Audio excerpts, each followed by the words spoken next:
What's up, everybody? Welcome back to another episode of our walleye fishing in the Ozarks. This week we're going to be talking about a jig and minnow. So first thing, the jig we're using, this is called a freestyle jig.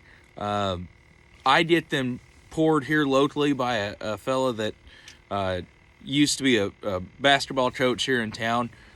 His retirement jig is pouring these, so that's where I get them. If you want the info on them, let me know. I've got his number and I can get it to you. Minnows we're looking for, I use crappie minnows. I'm not looking for a big minnow. The way we're going to hook these things, we're going in through the mouth, out through the gill. So far I've not penetrated any skin. We're going to go all the way down. There's a little line, I don't know if you can see it on the camera, there's a little line right on their belly. We're going to punch right through that line, out the top of their back. Right there. So the idea behind this is that now it looks like that minnow is chasing a little bug. Okay, so that's the way we're going to rid this. Now, when we're fishing a jig and minnow, this is not a search bait. This is a bait you're using for when you found fish or you're in a really, a common area that you know those fish are going to be.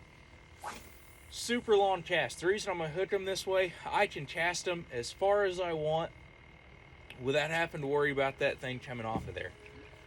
It is super, super, super important that you make sure that this is on the bottom. If it's not on the bottom, you're not going to get bit. Once you're on the bottom, I'm going to reel all that slack line in until I find that jig. There it is right there. Your rod tip's going to be fairly high. You can see that the rod tip there in the corner of the screen. All I'm going to do is just lift it. You can see it's not real aggressive. It's nothing crazy. Just lift it. Let it sink back down to the bottom. Again, it has to be on the bottom. Slow lift. 2 or 3 lifts per cast. Let it sink back down, pick up that slack. Now, the bite is typically pretty soft. It just gets kind of mushy.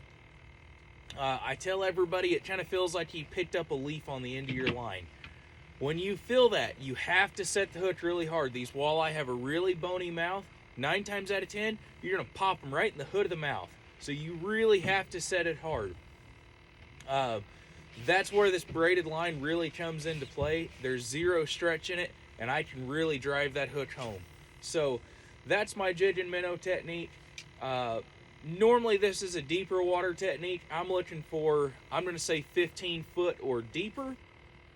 You can do it in shallow water, but I have a hard time not being snagged constantly when I'm in shallow water. So 15 to, I'm going to say 25 feet.